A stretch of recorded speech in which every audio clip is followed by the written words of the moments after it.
طبعا انتظرتوا الفيديو ده كتير، بقالكوا كام يوم من يوم ما نزلتلكوا التجهيزات وانتوا منتظرين. كان يوم جميل جدا. فيديو جميل وكمان هتستمتعوا بيه. قبل اي حاجة ادخلوا اعملوا اشتراك وكمان زر الجرس واعملوا شير للفيديو عشان يوصل لكم ولغيركم، وان شاء الله نكون اكبر عيلة على اليوتيوب. يوم جميل جدا. كانت فرحة حلوة برضو، كانت فجأة جميلة جميلة جدا لجوزي، ردة فعله بجد فاجأتني. بتمنى ان الفيديو يعجبكم، وبتمنى ان انا دايما اكون عند حسن ظنكم. يا رب يا رب سنين العمر كله واحنا سوا ويديم الفرحة والمحبة ما بيننا يا رب، اللهم امين. طبعا انا هنا بس بصور لكم النظام وكل حاجة، طبعا بعد ما خلاص جهزتها، وزي ما قلت لكم ان اختي هي اللي كانت قايمة بالتجهيزات دي كلها، وحاطه لكم لينك القناة بتاعتها او الرابط بتاعها على انستجرام، حاطه لكم في الفيديو اللي فات، اللي ما شافش الفيديو يروح يشوفه، كمان يدخل يعمل لها فولو على الانستجرام. شايفين الجمال والحلاوة والرقة طبعا. كمان مثلا ممكن اقول لكم ان جوزي وكده توقع ان انا هعمل له مفاجأة، بس ما توقعهاش مني بالترتيب والجمال والحلاوة دي.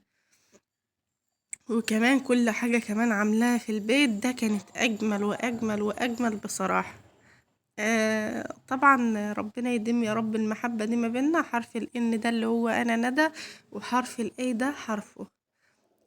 ودي صورنا بقى والبالونات، وكان يوم جميل جميل قضيناه طبعا بكل الحلو اللي فيه، والايامنا كلها حلوة، بس هي إيه، كذكرى سنوية سعيدة بنحب نحتفل بيها، بنحب نذكرها دايما. هو كل مرة في اعياد جوازنا اللي فاتت كان هو اللي بيفاجئني، فالمرة دي حسيت ان هو مضغوط مش هيقدر، فحبيت ان انا ايه احسسه ان مفيش فرق.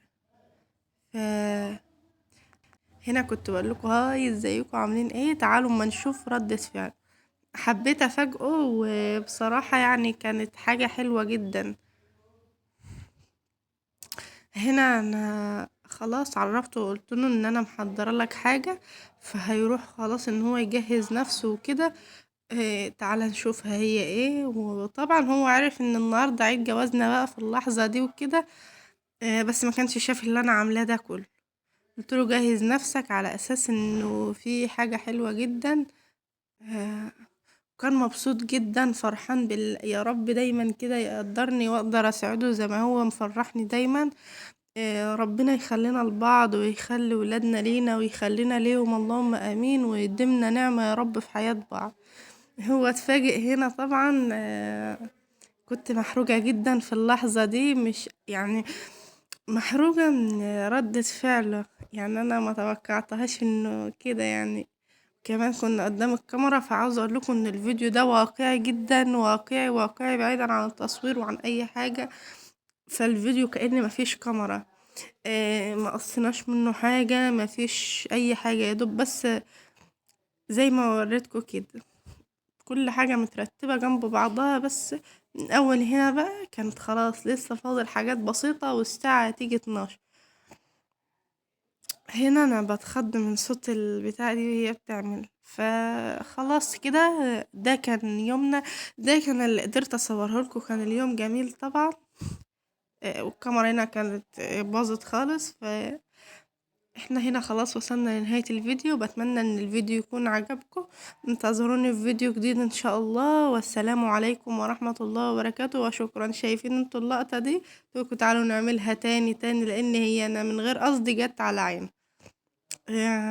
وشكرا والسلام عليكم ورحمة الله وبركاته. انتظروني في فيديو جديد ان شاء الله.